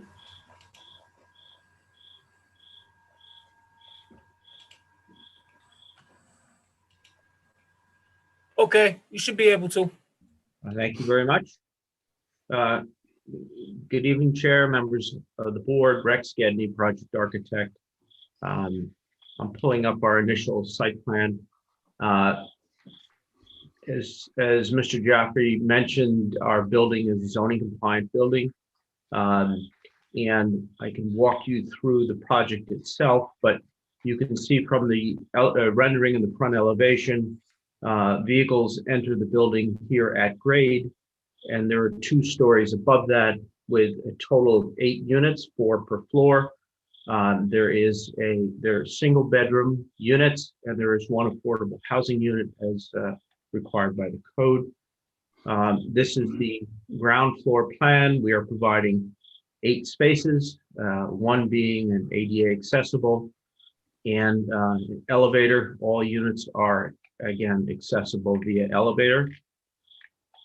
These other drawings have to do with egress requirements and code issues, building code. This was the FAR calculation tables. This is the existing survey, in which, as you can see, the existing building is actually non-compliant with regard to its property lines. This will all be improved as we construct our new building. Sorry for the delay there. There are some engineering drawings, which, if you like those to be described, Mike Stein from Hudson Engineering is here. These are the actual floor plans for the units, which are identical. And as Mr. Giaffrey was mentioning, we were requested by HCZM to provide planters, in which our mechanical spaces are here for the condensing units for the apartments below. We're going to surround them with raised planters. And I'm sure Ms. Oakley will have some comments, and we can certainly address the plant species and types that will go into the planters. The roof is not accessible to the tenants. It is strictly accessible just for mechanical purposes. And this area will be enclosed by these raised planters. These are the building elevations and sections. And I'm happy to walk you through any of the other details. These are some of the samples of the exterior materials that we'll be using. And as you're all familiar with the site, this is the existing property as it stands today. I'm happy to answer any questions that the board has. And as Mr. Gedney also indicated, Mr. Stein is here available to address any engineering questions that you do have. I do note that Kellard Sessions, and I don't want to speak for Mr. Hildebrand, but the 10-9 memorandum from Kellard Sessions, all items have been addressed. Yes, I can confirm that. All the outstanding items are taken care of. Yes, as reflected on the memo. Yes. I think my only questions at this point are really about landscaping, and I agree with Susan's memo of October 9th that front view of the building is very stark, and I understand there's probably not a lot you can do with it, but I think it would be important to do as much as you can. Okay, I don't believe we received a copy of that memorandum. I didn't see it on the web, so October 9th? yes, I don't believe it was with the materials that were included online. Okay. I don't remember where I got it. I think it was an email that I received. I think it, yeah, I think we got it by email, but it should have been uploaded. Yeah, I'm looking at the materials right now, and I don't see that memorandum. So if that could be provided, and obviously we can certainly take it under advisement and try to address it, but don't have a copy of that right now. Yeah, I think we certainly need to see whatever you propose. I think it's, at this point, it's there's nothing to discuss. It's just an encouraging of the applicant to find every opportunity to install street trees and foundation plantings in that front area with the sort of dismal looking louvered door. I actually have another question. You got through HCZMC sort of by the skin of your teeth. It was a 4-3 vote. It was a 4-0 vote. Three members recused themselves. Oh, three members were, okay, sorry.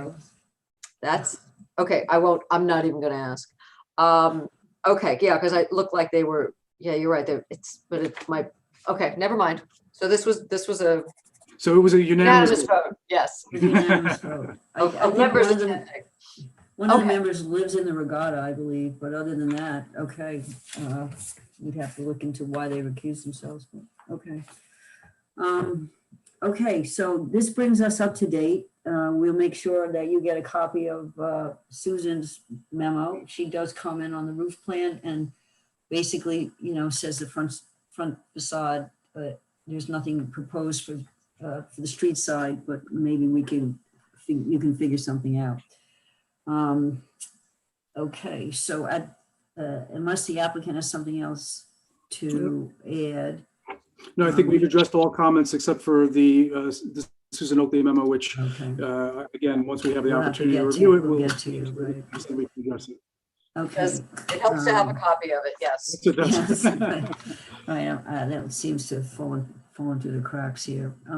Okay, could you stop screen sharing then so that we can turn to the public hearing portion of this? We still have an open public hearing. If history serves us well, we probably have some people who would like to speak about this.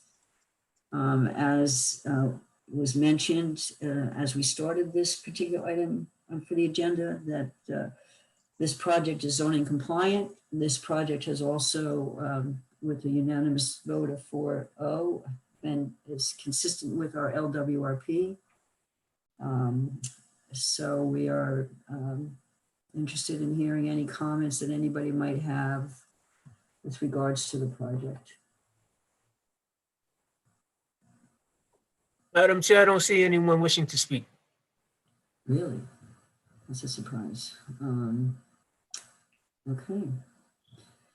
The agenda was published, right? And this was published on the agenda. Okay. We'll keep the public hearing open then.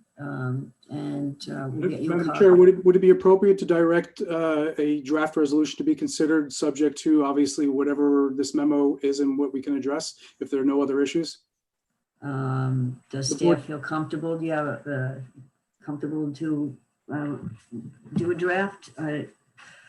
Certainly can start sketching one out. But I think if all we have left is the landscape plan, I think, anybody have a problem with this? Nope, that's Get fine. started on the resolution. Maybe we can wrap this all up at the next meeting. Great. We did all the heavy lifting early in this project. Right. Is that it, Pat, for tonight for 139 East Prospect Avenue? Okay. Great. I thank you for your time All and wish you a great evening. Good to see you all again. Sorry, I Thank didn't you. realize you were here for two things. We could have done the agenda differently, so you didn't have to wait around. No worries. No worries. Thank you very much. Thank you very much. Have a good evening. Have a good evening. Okay, that brings us to item 5 on the agenda. We have 2 proposed amendments to Village Code for comments to the Board of Trustees on these particular amendments. Okay, let's do the easy one first. That's one. Changes to the village code related to fees charged in lieu of dedicating parkland. And I would love to have, let the Board of Trustees know that we really appreciate their input, our input on this, but I certainly have nothing to say about this. And I don't think there's anything even to discuss from a planning board well, I perspective. just wanted to tell people what this is. It basically is reducing the fees for units that are including affordable housing. So I think that we applaud their efforts. Anything to encourage more affordable housing. It's certainly needed in this area as in all of Westchester. And I don't think we have any comments on this. Richard, do you have any comments? No. Okay, so we just need to, I can just send an email to the Board of Trustees saying we have no comments. I'll do that tomorrow. Put it on my list of things to do. Okay, the next item is proposed amendments to village codes relating to setback from water bodies. Now, this came before this board once before, back in October, and I actually found my paperwork. I actually had it in a folder called proposed legislation. And now we have a completely different change, proposal to change to us, okay? So,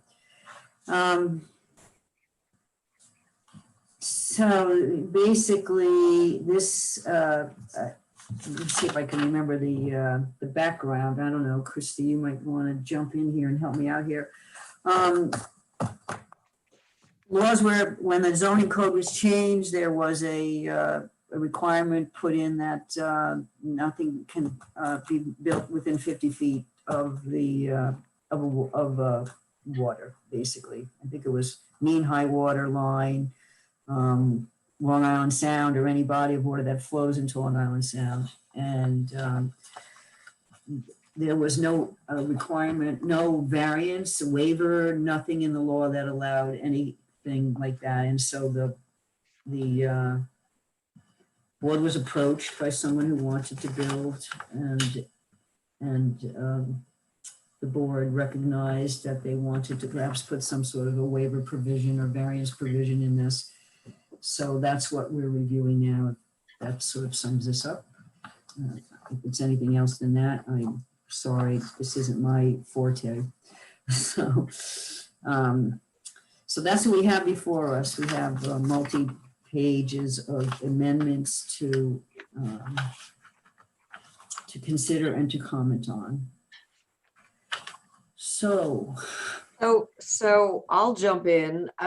This is your forte. Not really, but I mean, so they're amending or proposing to amend two chapters, chapter 240, which is dealing mostly with HTZMC, and 342, which is, I guess, zoning code. And I guess they've put the analysis onto the shoulders of the zoning board. I think planning board asked to have that, and we're not going to get it, and that's fine. And they changed from planning board to zoning board. Yeah. They specified on page 6, so the ZBA would grant a permit for, building structures, alterations, enlargement, enclosure, whatever, and they lay out the criteria, which is fine. But there are some definitions here that I don't quite follow. They don't seem consistent. So on page 2, they're amending or elaborating on mean high water level for a tidal water body. I mean, my question, and it's probably for the planners, is it really clear which are tidal water bodies? I mean, we've got all these rivers, they eventually end up in Long Island Sound. Are our rivers considered tidal to some extent, or some parts of the rivers are tidal? I guess I'm not really, I don't know how that analysis works, and I'm assuming it's a term of art for planning, but I don't know what it is. Well, staff would have to get back to you on that. Okay. They just started. I want. And so So there in section 4 of chapter 240, we have an elaborated definition of mean high water level for a tidal water body. And if you go to page 5, there's a whole bunch of other definitions: 50-foot buffer, mean high water level, non-tidal water body or water course, a definition for water body, and one for water course. And I don't know that this is a definitional section, so I don't know why these definitions are over here. So I'm confused by the layout of the changes. Oh, the way I took it, and I didn't really do an in-depth analysis of this, is that some of these other definitions are already in the water, are in the 240, because that's all about wetlands and water. But they're not in the zoning code because the zoning code and the environmental codes were written at different times. So, but it's kind of pasted at the end of chapter 240-5 before section 6. So it's still in chapter 240. It's not in 342. It said if 342 but look on page 5. There's definitions. Oh, there's definitions there too. There and over here. And sometimes the definition says mean high water level, tidal water body, and or At least water. the definitions are consistent in this document. Well, they're not though, because sometimes, well, if you're defining water body, it's defined the same way. That's true. Right, that's what I meant. Okay, because in some of them, mean high water level has non-tidal water body or water course, but And some tidal, of it just tidal which makes water sense. body. Right, which makes sense. And I don't know if the Mamaroneck River is tidal. I've never really, because it comes in right by the by Boston Post Road there, and it's so deep there, I don't know if it's actually affected by the tides. Okay, but mean high water level for tidal water body, or it should also be or water course. Because if you read the definition of water course, it covers estuaries, bays, harbors, waterways. It doesn't talk about salt water, fresh water. So I mean, I have comments about why wouldn't it be water bodies and water courses? So a couple of these changes came from Dan Natchez, and it was one of the last meetings before we scheduled the public hearing. Unfortunately, I cannot remember why, because it was months ago. But I know that he had a specific reason that for editing them as such. And so I believe these are his accepted definitions. Although I would like to check one thing very quickly, because I noticed the date on this says version 3, February 25th, 2020. I know there were subsequent changes made, so I want to make sure that you have the right. I have version 6. I have version 6. Oh, the one Version online 6. is version 3. Oh, no, that's wrong. We have version 6, 8/26/2020. Is that the latest version? I'm sorry, which date was it? 8/26. Yeah, that should be. So I don't know. I might be looking at something different than you then. But I will tell you that I remember those definitions were discussed by Dan and requested by Dan. I just cannot remember the exact basis for why. I'd have to go back and look at the tape. I think they need a little editing, because I mean, he may have gotten these in there, but I don't think they're as clear as they could be. And I don't understand the placement of them in this document, because they're shoved in, yeah, you get what I'm saying. I'd have to look at the placement. If I may, When do we have to have these comments to the Board of Trustees? The public hearing opens next week. Exactly. I mean, excuse me, not next week. They're on the same schedule as So you. this is our only meeting where we can discuss this. October 28th. You should have your recommendations to them beforehand, but I also, I don't know what the process is if you ask them to hold the public hearing open so you can get your comments. I'm not really sure. I think we can get our comments in, because our comments are questions. It doesn't mean I need an answer to it. It's just right. We're just raising issues. Okay. Yeah. Okay, so we can get because Cindy, you have most of the comments. I don't know what kind of oh, I have one question here about permit required, right?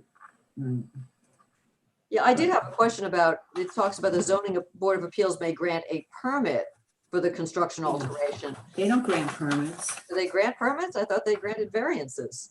That's correct. They do grant Right. variances. They don't grant permits. Right. Right, so they that can't takes grant a me- so- permit for construction, right? So that kind of takes me to, I didn't get a chance to write my comments, but it takes me to the comment that, one of the comments that I had. So there's an amendment to section 2, to chapter 240-30. And it's talking about amending everything so that as it relates to the zoning board and what you're talking about, which is granting the permit. But then if you look in the code as it stands right now under chapter 240-30, it says the planning board permit required. So there's ambiguity and discrepancy between the two. And I think that should be addressed as part of your comments to the village board of trustees. Well, they're taking out. Yeah, they're all the- taking out the planning board. all the planning board, all the references to the planning board are, I have a marked up copy, so that's all, that's I don't all. Whoa, okay. And it's instead, the paragraph got added where the zoning board is now granting the permit. Actually, it said planning board permit, so they're just following the format that was in there before. Except they put in criteria that the zoning board would have to follow. So, Right. so that gets to the bigger picture question. So this is an additional board that an applicant has Right. to go to. I think this, even if the zoning board, trying to think about the logical progression of an application through the boards in the village, I would assume they have to go here fairly early to see if they can continue. And then the planning board is going to do site plan, HCCMC is going to do consistency.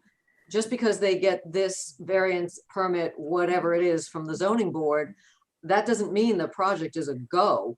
There could still be other issues with the project. So this is just to get them started on their way to altering a building that's existing in the 50-foot buffer area.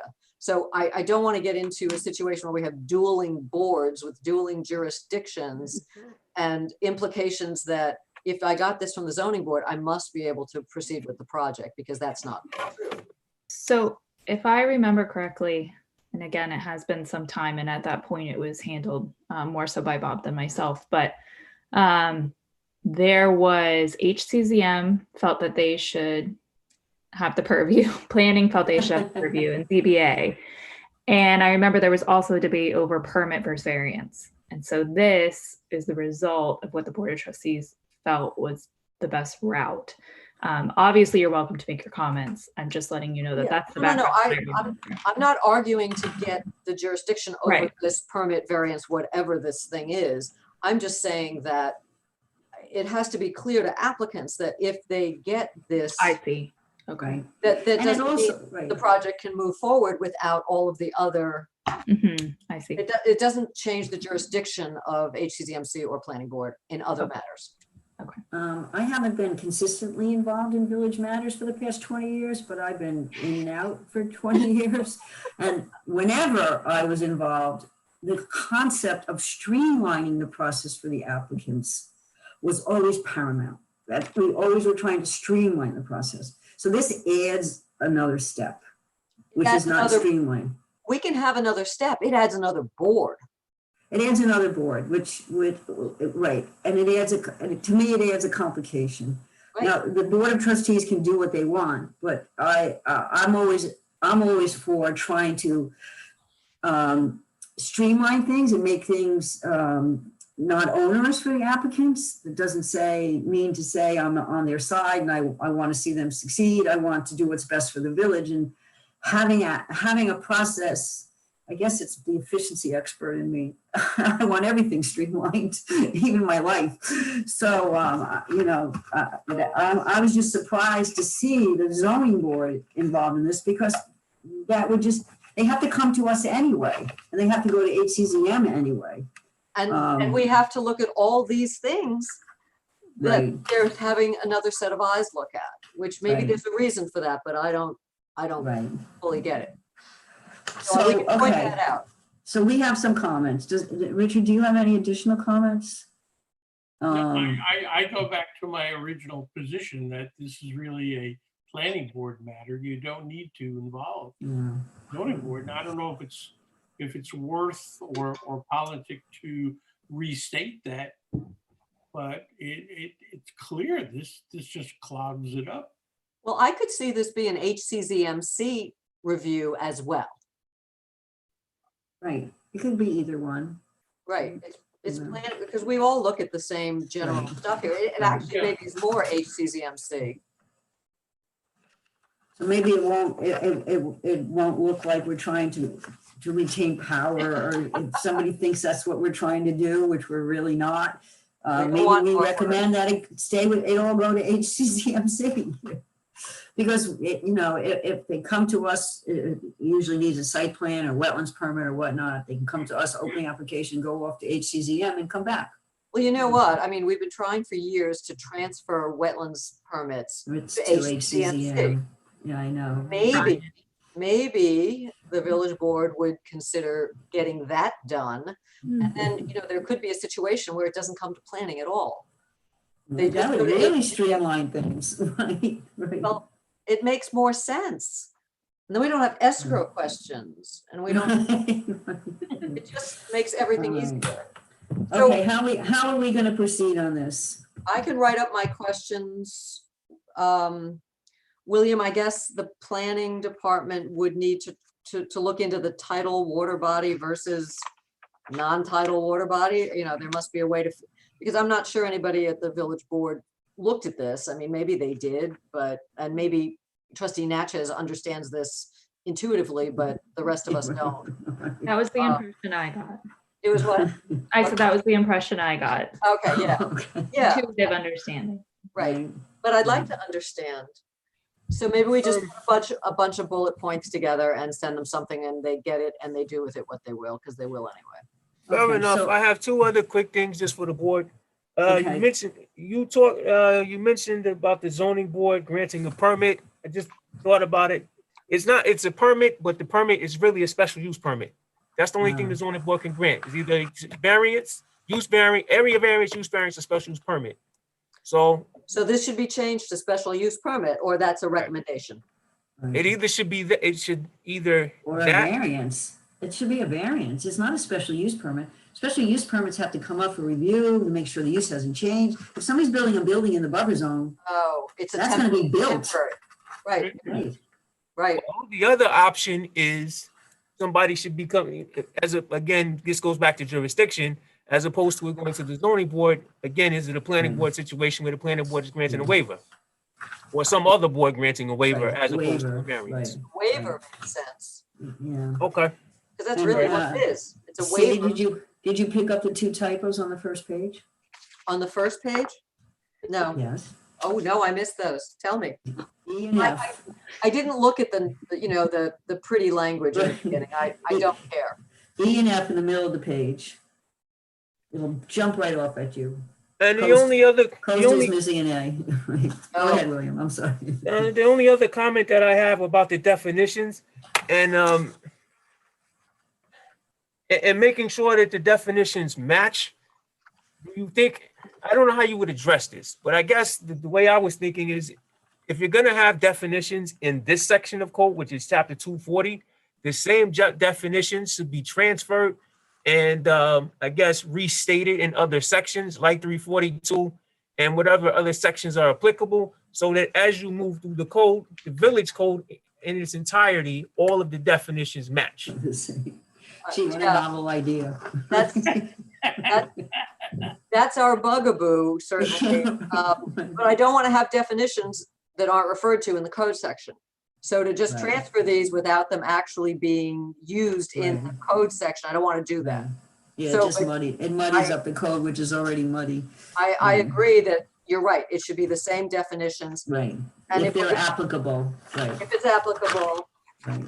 And when they're changing mean high water level, tidal water body, I don't know where else in the code that appears, but we should probably check.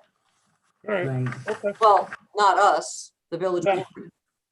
Right. It can be a comment just to make sure. Right. Yep. All right. So we're funneling our comments to Ms. Goldstein. Well, I'm going to work with William on this. Okay. Right? I'll look at it again. Absolutely. Okay. All right. Thank So you. we'll for split stepping up. We'll split this up and get it done. And we'll Uh, circulate it to everybody before it Yes. gets sent to the board of Yeah. trustees? Yeah, like we did the tree memo, right? Right. Okay. Okay. All right, is there anything else anybody wants to say tonight? It's been fun. As always. I know, just us kids. It's 9/11, a auspicious number. Do I have a motion to adjourn the meeting? So moved. Second, all in favor? Aye. Aye. Good night, everyone. Good Thank you night. very Good much Thank for your you. hard work before and during this meeting. It was one of those meetings, but you know what? We got through it and it's all good. All right. Thank you. Fair enough. Okay. All right. Good night. Right.